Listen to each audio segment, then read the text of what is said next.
नमस्कार, स्वागत है आप सभी का एसीएन न्यूज पर। मैं हूं शाहीन खान। नजर डालते हैं खबरों पर। किसानों की समस्याओं को ध्यान में रखते हुए अहिवारा विधायक की पहल से भिलाई 3 में रजिस्ट्री कार्यालय का शुभारंभ किया गया। किसानों और गांव के लोगों की समस्याओं को देखते हुए किसानों को राहत पहुंचाने के उद्देश्य को लेकर अहिवारा विधायक राजमहंत डोमन लाल कोरसेवाड़ा की पहल से भिलाई 3 बालिका बाजार में उप पंजीयन कार्यालय का शुभारंभ किया गया, जिसमें अहिवारा विधायक डोमन लाल कोरसेवाड़ा ने अपने उद्बोधन में बताया कि उप पंजीयन कार्यालय खुलने पर सभी को बधाई देते हुए आम जनता एवं किसानों को लाभ मिलने की बात बताई गई। इस दौरान उन्होंने बताया कि अब लोगों को अपने काम को लेकर पाटन दुर्ग नहीं जाना पड़ेगा। किसानों को पंजीयन करने की सुविधा भिलाई 3 में ही मिलने की खुशी जाहिर की। साथ ही छत्तीसगढ़ के मुख्यमंत्री विष्णुदेव साय और वित्त मंत्री ओपी चौधरी का आभार भी जताया। इस मौके पर अहिवारा विधायक राजमहंत डोमन लाल कोरसेवाड़ा, विधायक प्रतिनिधि सतीश साहू, विधायक प्रतिनिधि दिलीप पटेल, जिला महामंत्री प्रेमलाल साहू, मंडल अध्यक्ष सुषमा जेठानी, नेता प्रतिपक्ष राम खिलावन वर्मा, उपाध्यक्ष श्याम सुंदर जायसवाल, महामंत्री मुकेश अग्रवाल, फिरोज फारूकी सहित अन्य लोग उपस्थित रहे। इस संबंध में शामिल लोगों ने प्रतिक्रिया दी। चरोदा नगर निगम बहुत बड़ा क्षेत्र है और वहाँ पर तहसील एसडीएम कार्यालय खुल गया है।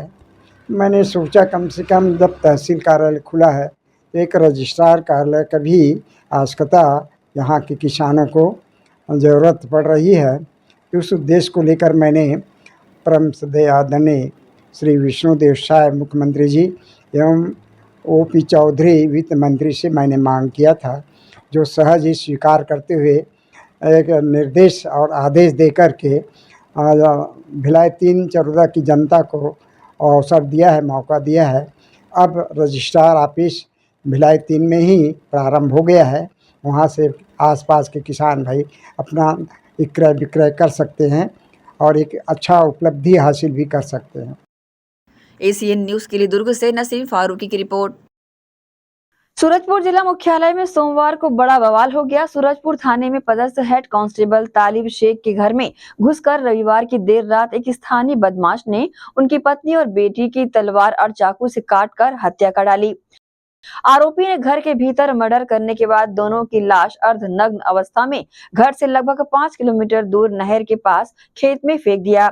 नहर के पास खेतों में मिलने की खबर जैसे ही शहर में फैली, लोग आक्रोशित हो उठे। सोमवार की सुबह हेड कांस्टेबल की पत्नी और बच्ची की लाश शहरवासियों ने हत्या के विरोध में आक्रोशित होकर सड़क जाम कर दिया। वे आरोपी को कड़ी से कड़ी सजा देने की मांग करने लगे। इसके बाद आक्रोशित भीड़ ने बदमाश कुलदीप साहू के घर को आग के हवाले कर दिया।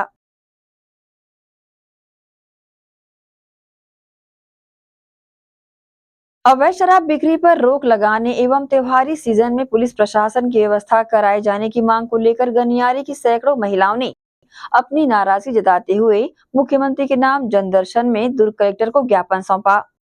भिलाई 3 के ग्राम गनियारी में वर्षों से चल रहे अवैध शराब बिक्री और गली मोहल्ले चौक चौराहों में नशेड़ियों का अड्डा बना रहने की शिकायत को लेकर सोमवार को बड़ी संख्या में गनियारी की सैकड़ों महिलाएं छत्तीसगढ़ मुख्यमंत्री विष्णुदेव साय के नाम दुर्ग कलेक्टर से गुहार लगाई। इस दौरान आक्रोशित ग्रामीणों ने जनदर्शन चौपाल में पहुंचकर ज्ञापन भी सौंपा।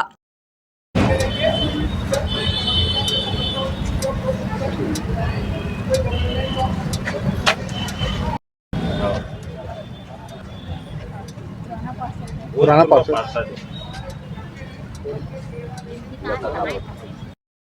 इस दौरान ग्रामीण महिलाओं ने बताया कि इस नशे के कारोबार को रोकने शासन प्रशासन कोई भी ठोस कदम नहीं उठा रहा है। इसके कारण नशेबाजों के हौसले बुलंद हो रहे हैं। साथ ही इन पर पुलिस का डर भी खत्म हो चुका है, जिसको लेकर प्रशासन से महिलाओं ने गुहार लगाई है कि इन पर लगाम लगाकर गांव के बच्चों के भविष्य को बचाएं। इस दौरान ग्रामीणों ने अपनी प्रतिक्रिया दी। ज़्यादातर तो महिला बच्चे सब लोग परेशान हैं। गली मोहल्ले चौक चौराहा में बहुत ज़्यादा धड़ल्ले से हो रहे हैं ना, शराबियों का दुकान शराबियों का मवाला लगे रहते हैं, इसलिए बच्चियों लोग रास्ते में चलना भी दुर्भर हो गए हैं उन लोगों का। कब से ऐसी शिकायत है? बहुत दिनों से, कई साल हो गए, मतलब 10-15 साल ऐसे। और हम लोग पहला बार है ऐसा नहीं है, हम लोग कई बार मतलब प्रयास किए, थाना में दिए थे और दिए थे कलेक्टर में, अभी नहीं बहुत साल पहले पीछे। मतलब पुलिस क्या करती है? पुलिस क्या करती है, उन लोगों को पकड़ कर ले जाते हैं और फिर छोड़ देते हैं। कार्यवाही कोई करते नहीं है, कुछ कार्यवाही नहीं। हम लोग चाहते हैं कि टोटल हमारे गांव में दारू गांजा ये सब चीज़ बंद हो। सभी के सभी हम लोग ना हमारे ग्राम गनियारी में अवैध दारू बिक्री होता है। हमने थाना में उसका आवेदन कई बार दिए, बाकी कोई कार्रवाई नहीं हो रहा है। गांव में एकदम खुलेआम दारू बिकता है, इससे हमको बहुत आने महिला और बच्चे लोग को आने जाने में बहुत तकलीफ होता है। पी पा के सब जैसे भी पाते हैं वैसे व्यवहार करते हैं, उससे हम लोग पूरा त्रस्त है ग्रामवासी। कब से ऐसा चल रहा है? ये करीब महोदय जी यानी बहुत दिनों से है, हमने बहुत प्रयास किया, उसका आवेदन भी थाने में दिए, बाकी कोई कार्रवाई नहीं किया गया। आगामी आप लोग क्या करेंगे? अगर हम लोग आगामी अभी तो हम लोग अभी कलेक्टर को आवेदन देने आए हैं, और अगर इसके ऊपर भी नहीं कार्रवाई होता तो हम लोग थाना घेराव, कलेक्टर घेराव करने का मन बनाएंगे गांव बैठ के। छोटे छोटे बच्चे लोग को भी ना 5-6 बजे के बाद भी दुकान नहीं भेज सकते हम लोग। लड़की लोग पी खा के वहीं पे गाली गलौज करते हैं, वहीं पे ना बहुत ज़्यादा ही ना अभद्र हो जाता है। हम लोग भी ना दुकान नहीं जा पाते, ना कहीं सट्टा जुआ। छोटे छोटे बच्चे 10 साल से 11 साल के बच्चे लोग पढ़ाई करना के छोड़ के ये सब में घुसते जा रहे हैं। सर आते हैं, 1 दिन 2 दिन वो पकड़ेंगे, फिर छोड़ देंगे, फिर उन लोग का काम खत्म हो जाता है। लेकिन ये चल रहा है ना, बंद हो ही नहीं रहा है। हम लोग बहुत ज़्यादा ही परेशान हो गए हैं। सबके घर में अगर कोई मारपीट और ये सब ही चल रहा है, लेडीज लोग बहुत परेशान हो चुके हैं। एसीएन न्यूज के लिए दुर्ग से नसीम फारूकी की रिपोर्ट। 9 दिनों तक चले शारदीय नवरात्र के बाद जिले में शनिवार को विजयादशमी व दशहरा का पर्व धूमधाम से मनाया गया। त्योहार शांति व सौहार्द के माहौल में संपन्न हुआ। लोगों ने विभिन्न पूजा पंडालों में स्थापित मां दुर्गा एवं अन्य देवी देवताओं की प्रतिमा का दर्शन कर सुख समृद्धि की कामना की। इसी कड़ी में सेक्टर 10 सेंट्रल एवेन्यू में हर हर गंगे दुर्गोत्सव समिति एवं जन सेवा समिति के पदाधिकारियों, सदस्यों एवं आम नागरिकों ने रविवार को नम आंखों से मां दुर्गा को विदाई दी। साथ ही अगले वर्ष फिर से आने का वादा लिया। गाजे बाजे के साथ निकली शोभा यात्रा के बाद मां को विदाई दी गई। मां दुर्गा को विदाई देने के लिए श्रद्धालु सड़कों पर उमड़ पड़े। हर हर गंगे दुर्गोत्सव समिति एवं जन सेवा समिति के तत्वावधान में स्थापित मां दुर्गा की प्रतिमा रविवार को प्रशासनिक सुरक्षा के बीच नदी में विसर्जित की गई।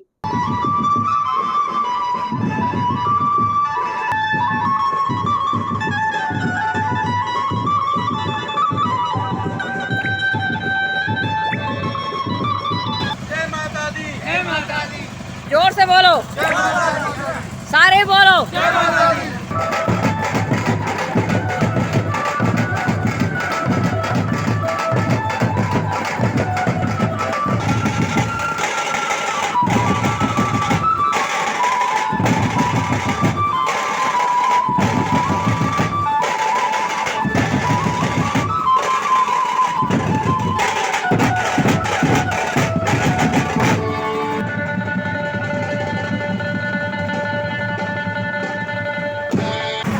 माता से कामना करते हैं कि भिलाई वासी को जो 9 दिन उत्साहपूर्ण रहा, वैसे ही पूरे जीवन पर वैसी खुशहाली और शांति बनी रहे। सेक्टर 10 का ये पंडाल गणेश उत्सव से और दुर्गा उत्सव दोनों में ही चर्चा में रहा, क्या कहना चाहेंगे? हाँ, ये नेचुरली है। हमारे समिति के कार्यकर्ता जो हैं बहुत उत्साहित थे, और इस बार उन लोग को ज़्यादा ही उत्साह था कि फिश टनल जो लगा था उसमें लोगों को अच्छा रिस्पॉन्स मिला। भिलाई जनता ने प्रचार किया, जैसे जनमानस तक पहुंचा, और बहुत ज़्यादा तादाद में लोगों ने देखा।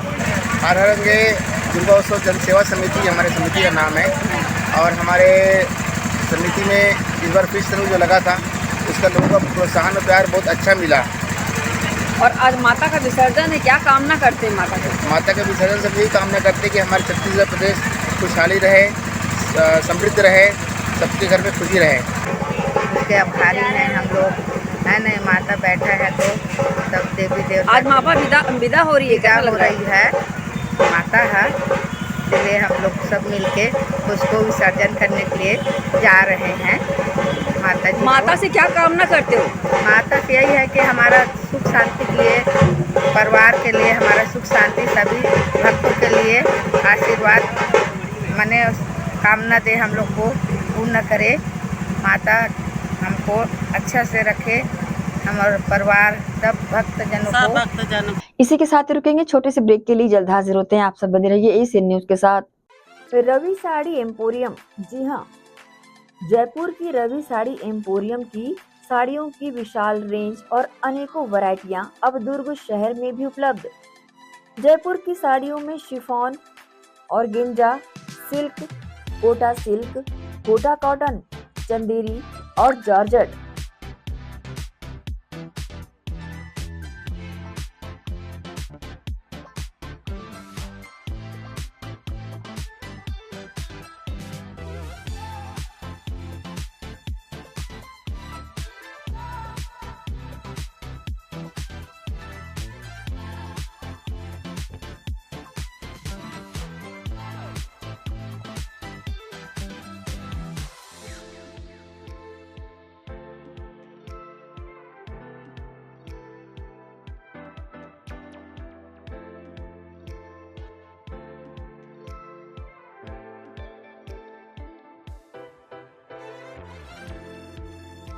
मनपसंद कलर व बेहद किफायती दरों पर रवि साड़ी एम्पोरियम की जयपुरी साड़ियों की विशाल श्रृंखला के छत्तीसगढ़ के अधिकृत थोक विक्रेता बर्मेचा टेक्सटाइल में महिलाओं की मनपसंद जयपुरी साड़ियां उपलब्ध है।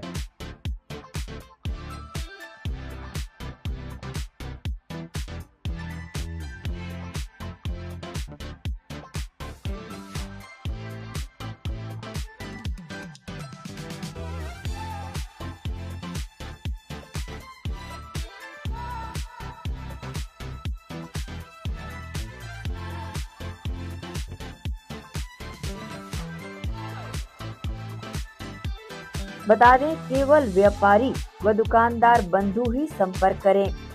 हमारा पता अधिकृत थोक विक्रेता बर्मेचा textile, Digambar Jain Mandir road, Gandhi Chowk, Durg, Chhattisgarh. Mobile number 9039879080। दुल्हन वही जो पिया मन भाए, साड़ियाँ वही जो हर नारी को सुहाए। जी हाँ, पूजा अर्चना साड़ियाँ।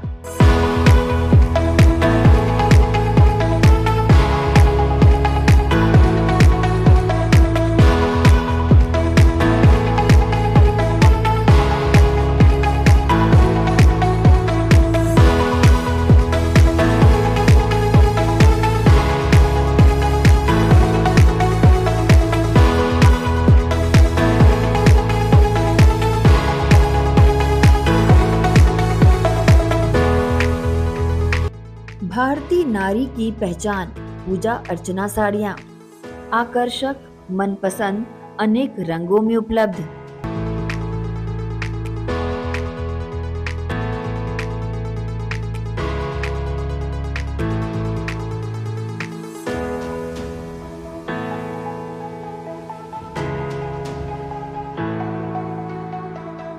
अवसर कोई भी हो, पहने पूजा अर्चना साड़ियाँ। जी हाँ, भारतीय नारी की पहचान पूजा अर्चना साड़ियाँ। सिर्फ व्यापारी बंधु ही पधारें।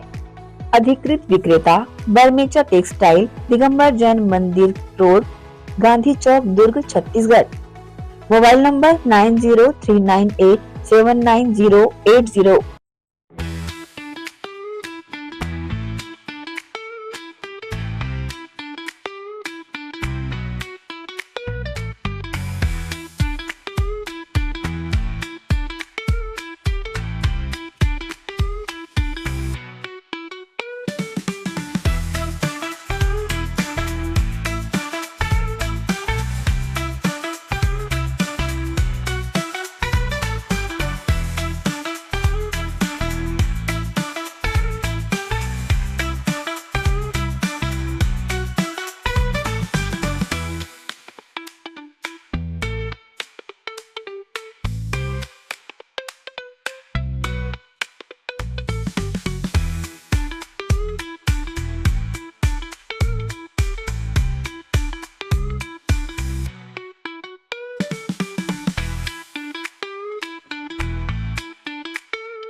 पनेसर कंबाइन हार्वेस्टर, टेक्नोलॉजी में है दम, खुशहाली रहे हर कदम। Panesar Agrotech private limited Bharat की हाईटेक कृषि इम्प्लीमेंट्स बनाने वाली एक अग्रणी कंपनी है। पनेसर एग्रोटेक को विकसित कंपनियों में शुमार करने वाले मुख्य बिंदु है leader in agro sector, world class machinery manufacturing plant, बारीकी से जांची परखी और क्वालिटी पैरामीटर पर खरी हर मशीन, पूरी तरह trained manpower, ultra modern technology से तैयार 24 घंटे उपलब्ध ग्राहक सेवा, कंबाइन हार्वेस्टर एवं कृषि इम्प्लीमेंट्स में पूरी रेंज। पंजाब राज्य को एक तरफ भारत का अन्न भंडारण पूरा करने में अग्रणी माना जाता है, तो दूसरी ओर कृषि टेक्नोलॉजी में भी पंजाब नंबर 1 पोजीशन पर रहा है। कंबाइन हार्वेस्टर और कृषि यंत्रों की श्रेणी में पनेसर एग्रोटेक का नाम हर उन्नत किसान बड़ी शान से लेता है। इसका कारण है कि पनेसर कृषि टेक्नोलॉजी के क्षेत्र में हमेशा एक कदम आगे रहता है, क्योंकि इसके पास है special research and development department. हमारे अनुसंधान एवं विकास विभाग में हमारे पास विशेषज्ञों और इंजीनियरों की शीर्ष टीम है, जिन्होंने विभिन्न कृषि उपकरणों में अग्रणी काम किया है। World class manufacturing plant, machinery plant पूरी तरह से उच्च तकनीक मशीनरी और ऑटोमेटेड प्रणाली से सुसज्जित है। हमारे पास इन हाउस CNC मशीनें, VMC मशीनें, शॉर्ट ब्लास्टिंग सेक्शन, विशेष प्रकार के उपकरणों के साथ असेंबली लाइन और न्यूनतम समय में उच्च उत्पादकता वाली क्षमता है। हमारे पास laser plasma cutting machine, hydraulic press और शेयरिंग बेंडिंग मशीनें भी शामिल है, जो मानवीय गलतियों की संभावना को कम करती है और उत्पादन और गुणवत्ता के लेवल को बढ़ाती है। हमारे पास इन हाउस पाउडर कोटिंग सुविधा भी है, जो उत्पाद की गुणवत्ता को बढ़ाती है और एक टिकाऊ मजबूत फिनिश छोड़ती है। हमारी पाउडर कोटिंग लचीलेपन के साथ साथ इंसुलेशन गुण प्रदान करते हुए धूल, नमी और गर्मी से बेहतर सुरक्षा प्रदान करना सुनिश्चित करती है। आइए अब पनेसर कंबाइन की विशेषताओं के बारे में जानते हैं। पनेसर कंबाइन में किसान भाइयों को 8 फीट से लेकर 14 फीट तक हर साइज में कटर बार उपलब्ध है। पनेसर कंबाइन में इंजन की पावर में आप 74 HP से लेकर 133 HP तक कोई भी ऑप्शन ले सकते हैं। पनेसर कृषि यंत्रों के उपयोग से खेतों में आपको प्रति एकड़ अधिक पैदावार मिलेगी। पनेसर कंबाइन की ग्राउंड क्लियरेंस अधिक होने के कारण ये बहुत आसानी से गिरी हुई फसलों की कटाई कर सकती है, जिससे किसान भाइयों को अत्यधिक लाभ मिलेगा। मशीन द्वारा फसल की कटाई के साथ साथ सफाई के लिए आधुनिक तकनीक प्रयोग में लाई गई है, जिससे दानों की सफाई भी आपको बाकी कंपनियों से बेहतर मिलेगी। मशीन में ग्रेन ब्रेकेज ना के बराबर होती है, जिससे दानों का नुकसान बिल्कुल भी नहीं होता।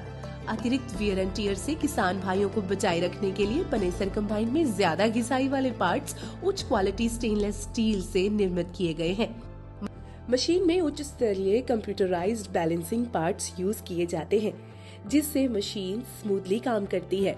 रात के समय में कंबाइन को आसानी से चलाया जा सके, इसके लिए कटर बार में लेटेस्ट टेक्नोलॉजी का इस्तेमाल किया गया है। पनेसर कंबाइन के स्पेयर्स देश भर में मार्केट में सब जगह आसानी से उपलब्ध है। इसकी ग्राउंड क्लियरेंस बहुत बढ़िया है, जिससे ऊंचे नीचे खेतों में भी आसानी से बढ़िया काम किया जा सकता है। पनेसर एग्रोटेक प्राइवेट लिमिटेड की सभी मशीनें भारत सरकार द्वारा मान्यता प्राप्त हैं। पनेसर एग्रोटेक प्राइवेट लिमिटेड किसान भाइयों के लिए हाई क्वालिटी वाले कृषि इम्प्लीमेंट्स एवं कंबाइन हार्वेस्टर उपलब्ध करवाने के लिए हमेशा वचनबद्ध है। धन्यवाद।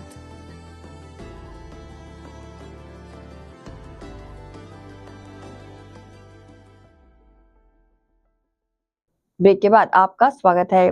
लायंस क्लब दुर्ग सिटी का सेवा सप्ताह समापन समारोह 8 अक्टूबर को आयोजित किया गया। इस मौके पर अध्यक्ष लायंस सुमन पांडे ने स्वागत भाषण दिया और सेवा सप्ताह में सक्रिय सहयोग करने वाले मेंबर्स का आभार जताया और उन्हें सम्मानित भी किया।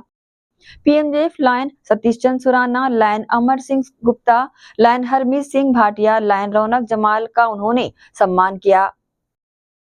लायंस क्लब दुर्ग सिटी का सेवा सप्ताह समापन समारोह 8 अक्टूबर को आयोजित किया गया। इस मौके पर अध्यक्ष लायंस सुमन पांडे ने स्वागत भाषण दिया और सेवा सप्ताह में सक्रिय सहयोग देने वाले मेंबर्स का आभार जताया और उन्हें सम्मानित भी किया। पीएमजेएफ लायन सतीश चंद Surana, lion Amar Singh, lion Harmeet Singh, lion Raunak Jamal जी का उन्होंने सम्मान किया।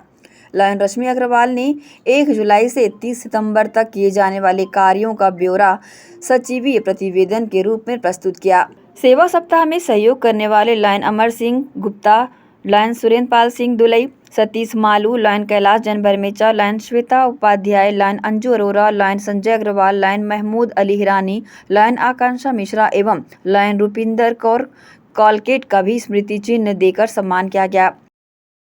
लायंस क्लब दुर्ग सिटी हर वर्ष सेवा सप्ताह समापन के अवसर पर देश और समाज के लिए उत्कृष्ट कार्य करने वाले लोगों का सम्मान करती है। इसी कड़ी में इस वर्ष एसडीआरएफ राज्य आपदा प्रतिक्रिया बल के जवान जो कि आपदा के समय लोगों के जान माल की सुरक्षा करते हैं, उनकी टीम के सदस्य राजकुमार यादव, इंद्रपाल यादव, राजेश नेताम, उल्लेखनीय कार्य करने वाले पुलिस अधिकारियों योगेश चंद्राकर, दुर्ग पुलिस चौकी से नवीन यादव, उत्कर्ष सिंह, थाना मोहन नगर में पदस्थ पुष्कर दीवान का सम्मान क्लब द्वारा किया गया। इसके साथ ही रक्तदान करने वाले मेंबर्स आशीष सुराना, शिवांग अग्रवाल, लायन अमर सिंह गुप्ता, लायन महमूद अली हिरानी, श्रवण यादव को क्लब द्वारा सर्टिफिकेट प्रदान कर सम्मानित किया गया। क्लब मेंबर्स के प्रतिभाशाली बच्चे जिन्होंने विभिन्न क्षेत्रों में महारत हासिल की है, जैसे पद्मेश जैन, अद्वैत मिश्रा, शांभवी पांडे, इनाया अग्रवाल, जपजोत सिंह भाटिया, उर्विन कौर भाटिया, अरव माहौले, आदिक सुराना, प्रणीत सुराना, सीरज सिंह दुलई को मोमेंटो देकर सम्मानित किया गया।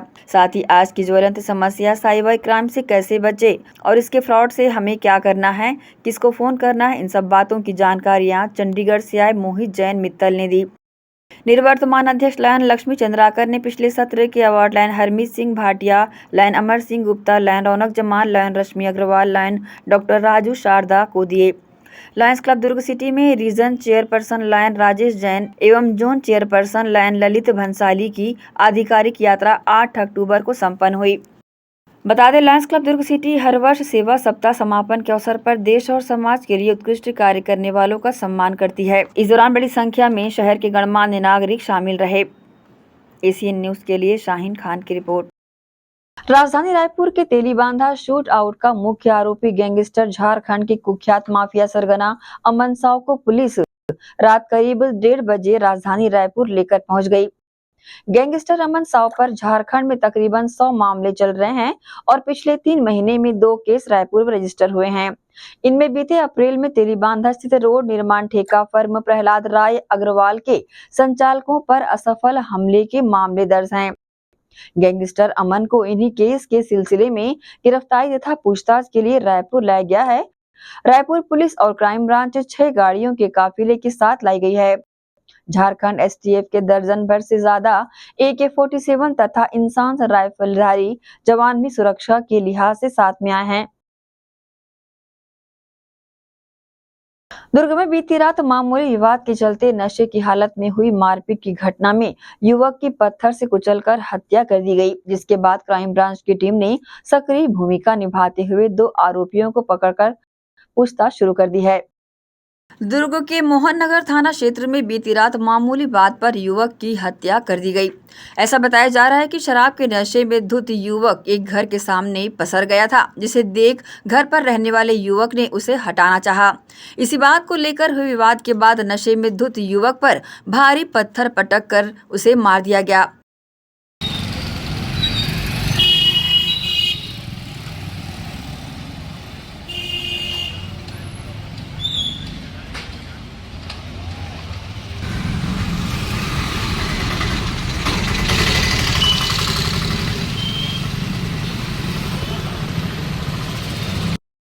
आपको बता दें, जैसे ही मोहननगर पुलिस को घटना की जानकारी मिली तो मौके पर पहुंच पुलिस ने घटना में मृतक युवक की पहचान जोगेश सोना के रूप में की, जिसके बाद दुर्ग पुलिस ने तत्परता दिखाते हुए आरोपी रोहित को गिरफ्तार कर लिया है। इस दौरान क्राइम ब्रांच की टीम ने 2 आरोपियों को पकड़कर पूछताछ की। इस घटना में शामिल आरोपी रोहित कुमार को गिरफ्तार कर लिया गया। इस संबंध में पुलिस विभाग द्वारा एडिशनल SP अभिषेक झा ने प्रतिक्रिया दी।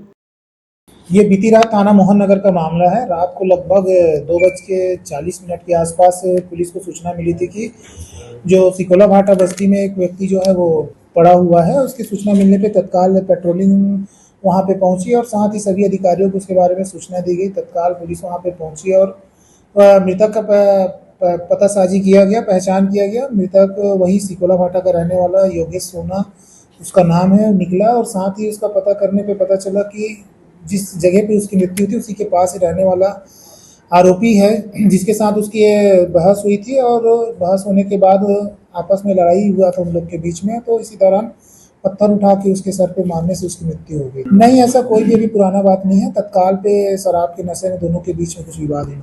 2:40 में वो नशे में पाया गया है। शराब पीते हुए की बात नहीं की गई है, नशे में पाया गया। और भी जो भी तथ्य आते हैं उसके बारे में विवेचना की जाएगी। फिलहाल अभी जो मेन व्यक्ति था जिसने हत्या की है वो अभी हिरासत में है और आगे पूछताछ की जा रही है। किसकी अगर सहयोग किया गया होगा किसी के द्वारा तो उस पर भी कार्रवाई। सिकोला भाटा की घटना है ये। आए दिन ऐसी घटना तो घटित होती ही रहती है। लोग मारा पीटी करते ही है, दारू पी के नशा करते ही है। नशाखोरी बहुत बढ़ गया है पहले से। ये पहला मर्डर नहीं है। आप देखोगे दुर्ग में तो पिछले कुछ दिनों में कम से कम 10 से 15 मर्डर ऐसे हो चुके हैं। और यहाँ पे पेट्रोलिंग मोहन नगर थाना की जो है एकदम सुस्त है। कभी पेट्रोलिंग के लिए कोई दिखता ही नहीं है। पता नहीं पुलिसकर्मी कहाँ रहते हैं। नशा इतना बढ़ चुका है कि आम जनजीवन इतना भयभीत हो गया है कि वो कैसे अपना जीवन रात में निकलने के लिए रहती है। माताएं बहनें लोग पी खा के यहाँ पे छेड़ते हैं, सभी को परेशान करते हैं। ये घटना ना पहली है ना और आखिरी होगी अगर पुलिस इसी तरह निष्क्रियता रहेगा तो। एसीएन न्यूज के लिए दुर्ग से नसीम फारूकी की रिपोर्ट। रुकेंगे एक और छोटे से ब्रेक के लिए, जल्द हाजिर होते हैं। आप सब बने रहिए एसीएन न्यूज के साथ।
Shri Shankaracharya Professional University Junwani. जी हाँ, सत्र 2024-25 के लिए प्रवेश प्रक्रिया प्रारंभ है।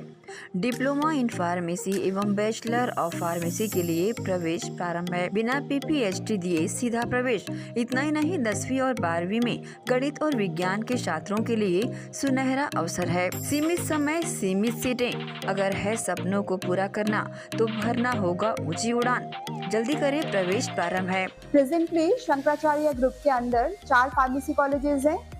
इन चारों फार्मेसी कॉलेजेस में diploma in pharmacy and bachelor of pharmacy की कोर्सेज रन होती हैं। साथ में masters in pharmacy and PhD की कोर्सेज भी हम ऑफर करते हैं। शंकराचार्य प्रोफेशनल यूनिवर्सिटी के अंडर ये चारों कॉलेज एफिलिएटेड हैं and most importantly pharmacy council of India ने चारों कॉलेजेस को अनुमोदन दिया है। जैसे कि आप जानते हैं, Shankaracharya group is famous for its infrastructure, its faculty, its students group, and in every aspect we are on top edge from 2008। So in this year also, अगर आप चाहते हैं कि आप 12th के बाद साइंस में आपके भविष्य बनाना चाहते हैं, तो शंकराचार्य प्रोफेशनल यूनिवर्सिटी में एक बार जरूर आए। फार्मेसी कोर्स में अभी डायरेक्ट एडमिशन 12th की परसेंट बेसिस पे दिया जा रहा है, तो जल्द से जल्द संपर्क करें। तो एडमिशन हेतु जल्दी करें श्री शंकराचार्य प्रोफेशनल यूनिवर्सिटी, जुनवानी, भिलाई, छत्तीसगढ़। संपर्क करें 9977258200।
ब्रेक के बाद एक बार फिर से आप सभी का स्वागत है। भिलाई इस्पात संयंत्र के प्रबंधन की नीतियों को मजदूर विरोधी नीतियां बताते हुए लगभग 40 महीने के बकाया एरियर्स की मांग के साथ वेतन पुनर्निर्धारण तो 8 साल से नहीं हुआ एवं इस वर्ष के बोनस को लेकर संयुक्त ट्रेड यूनियन द्वारा सेक्टर 1 मुर्गा चौक पर एक दिवसीय धरना देकर आक्रोश जताया गया। सेक्टर 1 भिलाई के मुर्गा चौक पर इस पंडाल के अंदर संयुक्त ट्रेड यूनियन के लोग बैठे हुए हैं और यह भिलाई इस्पात संयंत्र प्रबंधन की नीतियों को मजदूर विरोधी नीति बता रहे हैं, क्योंकि भिलाई इस्पात संयंत्र प्रबंधन ने लगभग 8 साल से वेतन पुनर्निर्धारण नहीं किया है, जबकि सरकारी उपक्रम कोल इंडिया और एनएमडीसी जैसे प्रबंधन ने इतने दिनों में 2 बार वेतन पुनर्निर्धारण कर दिया है। साथ ही 46 से 48 महीने का एरियर्स भी मजदूरों को नहीं दिया गया है। सिर्फ इतना ही नहीं, यह ट्रेड यूनियन इसलिए भी खफा है कि उनकी मांग के अनुसार इस वर्ष 20% बोनस देने के बजाय मात्र 24,000 रुपये कर्मियों के खाते में बोनस के तौर पर भेज दिया गया है। यह प्रबंधन लगातार मजदूर हितों का हनन करता चला आ रहा है, ऐसा कहना है संयुक्त ट्रेड यूनियन के लीडरों का। सिर्फ इतना ही नहीं, यह 1 दिवसीय धरना प्रदर्शन कर मजदूर नेता प्रबंधन को यह भी चेतावनी दे रहे हैं कि यदि जल्द उनकी मांगे पूरी ना हो पाई तो आने वाले 28 तारीख को प्रबंधन को एक बड़े हड़ताल का सामना करना पड़ सकता है और यह हड़ताल अनिश्चितकालीन भी हो सकती है। संयंत्र में कार्य करने वाले कर्मचारी भी इस बात से खफा हैं कि उन्हें बोनस के तौर पर 20% राशि की बजाय 24,000 रुपये उनके खाते में डाल दिए गए हैं। मामले को लेकर संयुक्त ट्रेड यूनियन ने सेक्टर 1 भिलाई के मुर्गा चौक पर खड़े होकर जमकर प्रबंधन के खिलाफ नारेबाजी की और न्यूज टीम को इस मामले की जानकारी दी।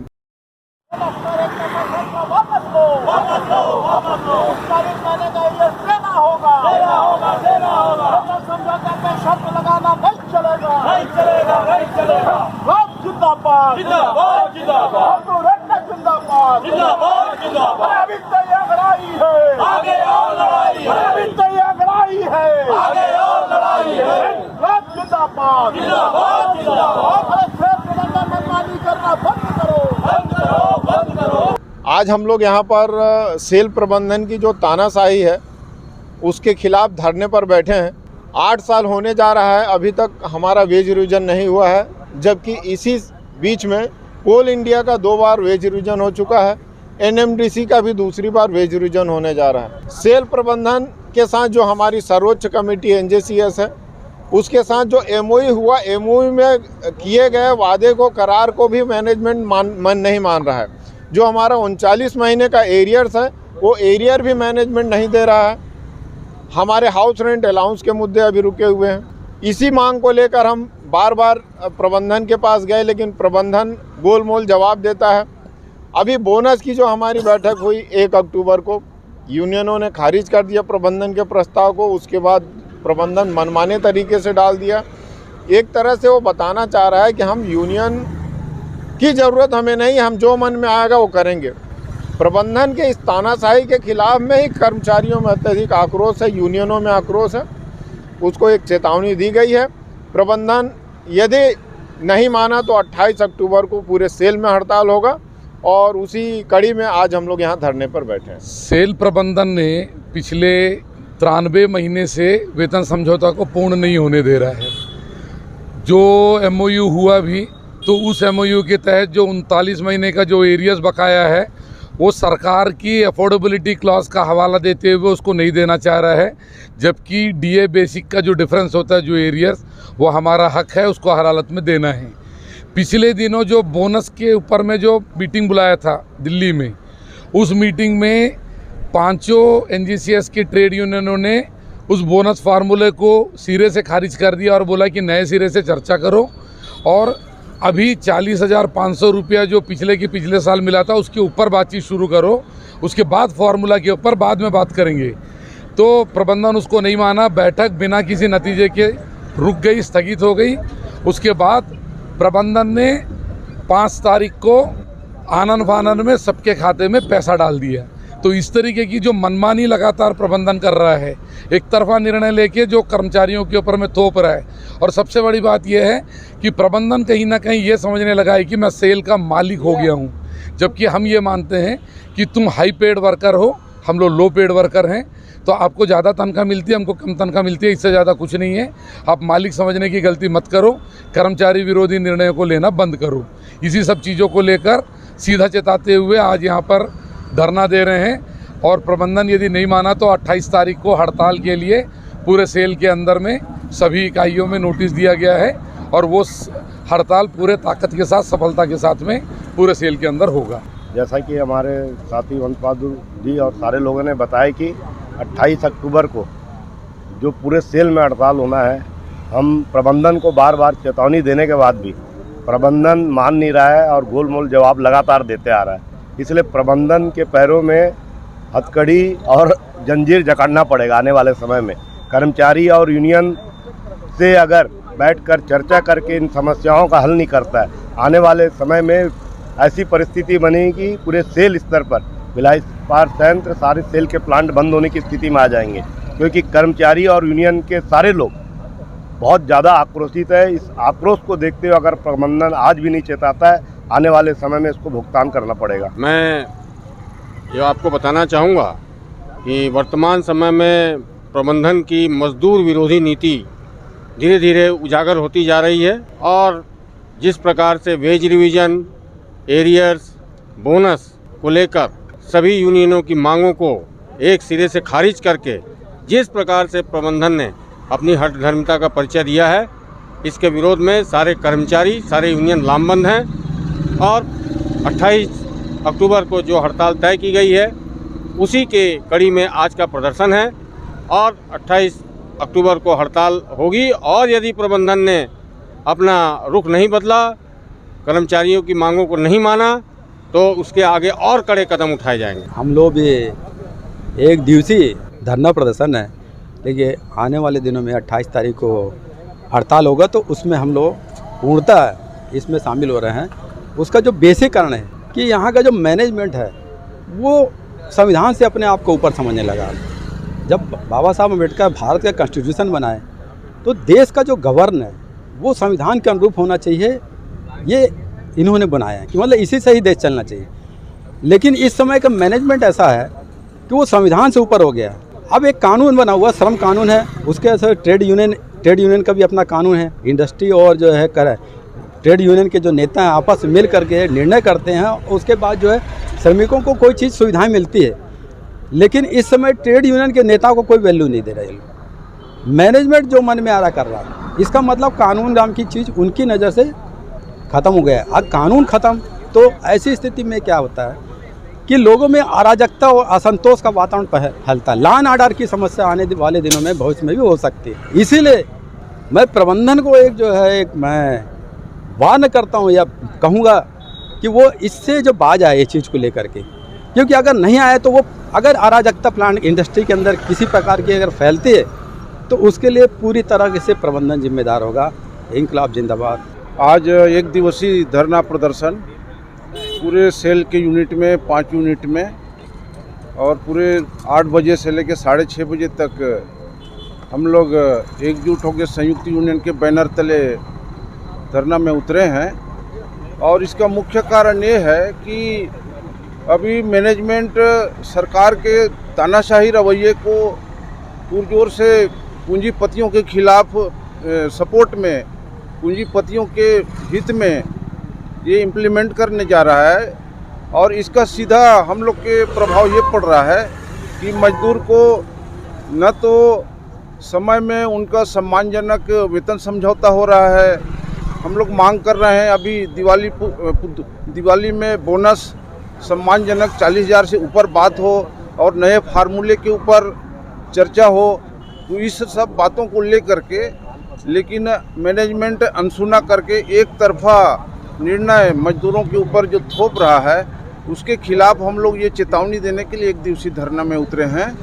और इस धरना के बाद भी मैनेजमेंट में कोई कदम नहीं उठाया तो हम लोग सारे यूनियन एकजुट होकर के हम लोग 28 तारीख को कड़े कदम उठाते हुए हड़ताल की ओर अग्रसर होंगे। धन्यवाद। अभी जो एक दिवसीय धरना ये होने जा रहा है, ये यूनियनों को मजबूर किया जा रहा है। जो उसकी अथॉरिटी बेस है, एनजेसीएस जो उसकी अथॉरिटी बेस है, किसी भी प्रबंधन और उसको लेकर के जो किया है, आज पहला मीटिंग में नामंजूर करने के बाद भी उन्होंने दूसरी बार में अपने मनमर्जी से, ना चाहिए मनमर्जी से, उन्होंने पैसा खाते में डाल दिया। हम स्पष्ट करना चाहते हैं, ये कोई हमको भीख नहीं दे रहे हैं, ये कोई बख्शिश नहीं है, ये कोई आप इनाम नहीं दे रहे हैं। हम जो मेहनत करते हैं उसका जो मतलब हक है यूनियनों के द्वारा संपूर्ण एकताबद्ध रूप से मतलब हुआ है। बहुत सारी मांगे हैं। ठेकेदार मतलब है, ठेकेदारी के ऊपर सबसे खराब मतलब हालत है। आज हम उनको मांग करते हैं कि S1 का उनको मतलब अधिकार दिया जाए। सुप्रीम कोर्ट ने भी बोला है समान काम का समान वेतन, जो काम करते हैं वो भी वही महसूस करते वो है, तो उसमें डिफरेंस नहीं होगा। बहुत सारी समस्या है, मगर आज हम जो बोनस हमारा मतलब ये है, आपने जो मन मर्जी किया है इसके खिलाफ संयुक्त एकता बद्ध लड़ाई पूरे सेल के प्लांटों में चल रहा है। आगे हड़ताल भी है और भी अगर होगा तो हम लड़ाएंगे और अपना हक वापस लेंगे। वेतन का पुनर्निर्धारण 8 वर्षों से न हो पाना वाकई समझ से परे है, जबकि इस बीच कोलफील्ड और एनएमडीसी जैसे प्रबंधन ने 2 बार वेतन पुनर्निर्धारण कर दिया है। देखना होगा क्या प्रबंधन 28 अक्टूबर के पहले संयुक्त ट्रेड यूनियन की मांगों पर विचार करता है या फिर प्रबंधन को 28 अक्टूबर को होने वाले हड़ताल का सामना करना पड़ता है। एशियन न्यूज के लिए भिलाई से संतोष शर्मा की रिपोर्ट। छत्तीसगढ़ी सरयू पारी ब्राह्मण महासंघ एवं दुर्ग जिला छत्तीसगढ़ी सरयू पारी ब्राह्मण समाज दुर्ग के संयुक्त तत्वावधान में गुरुवार दिनांक 17 अक्टूबर 2024 को शरदोत्सव एवं अलंकरण समारोह का आयोजन विवेकानंद सभागार जेल चौक दुर्ग में आयोजित किया जाएगा। समारोह में सामाजिक चर्चा के अलावा समाज की उन विभूतियों का सम्मान किया जाएगा जिन्होंने प्रदेश भर से विभिन्न क्षेत्रों में विशेष योग्यता हासिल की है। ब्राह्मण समाज दुर्ग के अध्यक्ष कमल नारायण शर्मा एवं सुमन पांडे अध्यक्ष महिला प्रकोष्ठ ने समाज के सभी सदस्यों एवं समाज के लोगों को इस कार्यक्रम में अधिक से अधिक संख्या में उपस्थित होने की अपील की है। भारत रत्न सम्मान जीवन रहते ही दिया जाए। जी हाँ, हाल ही में हमने एक बहुत बड़ी क्षति का सामना किया है। सुप्रसिद्ध उद्योगपति रतन टाटा का एकाएक निधन हमें उनकी क्षति की याद दिलाता है। उन्हें श्रद्धांजलि व स्मरण करने का दौर भी चलता रहा। महाराष्ट्र में कैबिनेट की बैठक में सर्वसम्मति से निर्णय लेकर रतन टाटा को भारत रत्न देने की मांग भी की गई। इस मांग पर सवाल ये उठता है कि इतना बड़ा सम्मान मरणोपरांत ही क्यों? इस पर गहन चिंतन किया अंतर्राष्ट्रीय साहित्यकार रौनक जमाल ने और अपनी कलम से लिखी मन की बात, जो आप भी सुनिए उनकी कलम की लिखावट हमारी जुबानी।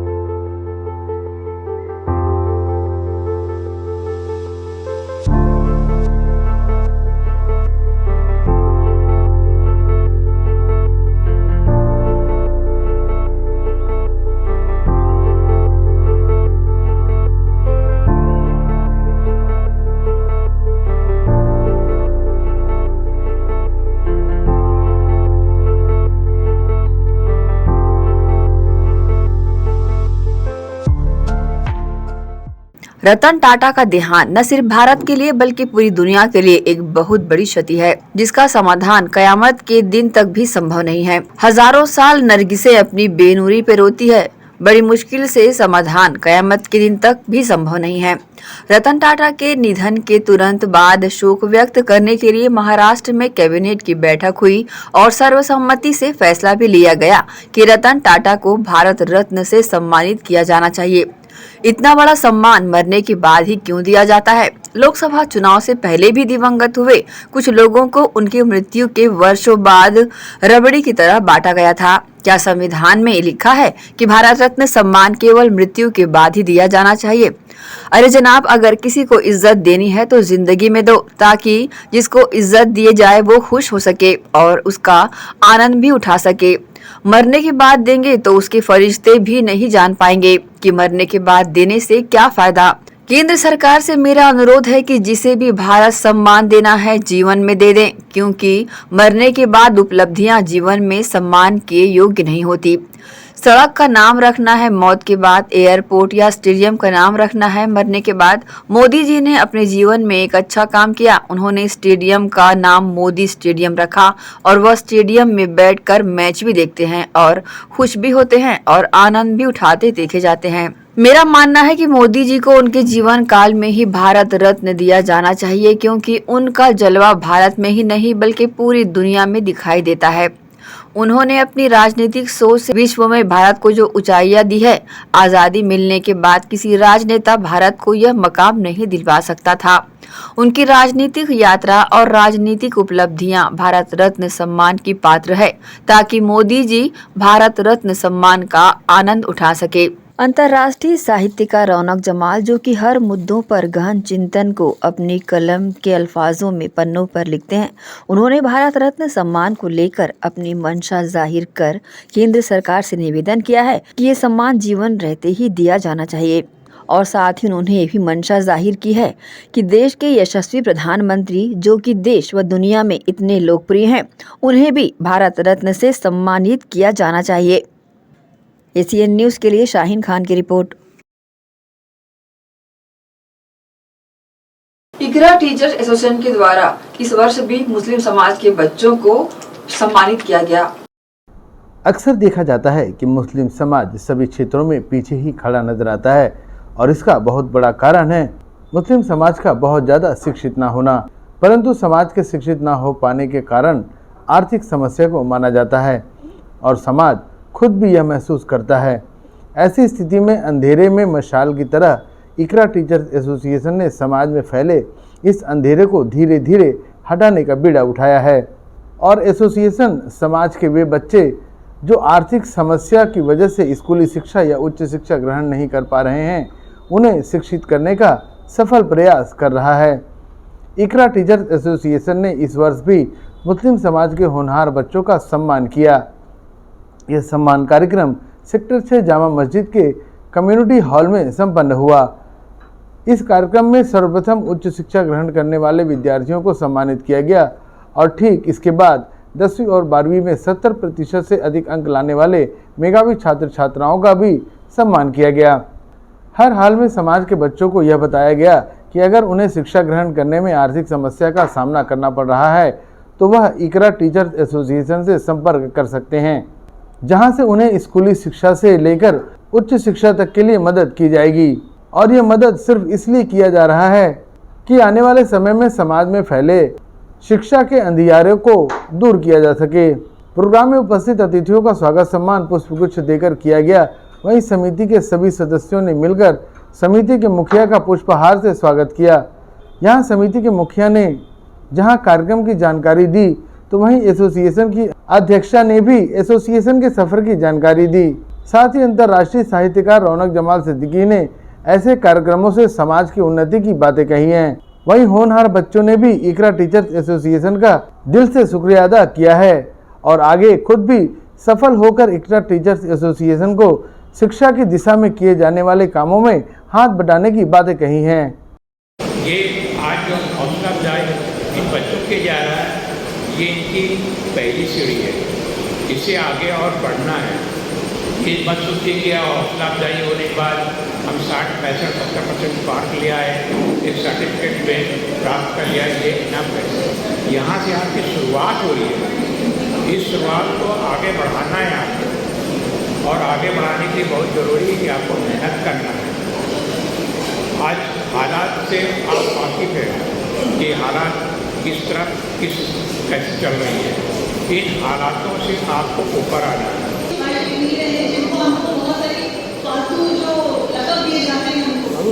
पंचायत से लेकर अब्दुल्ला से लेकर बहुत तकलीफ होती है, उसकी जिम्मेदार हमारी माँ बहन और बेटियां हैं।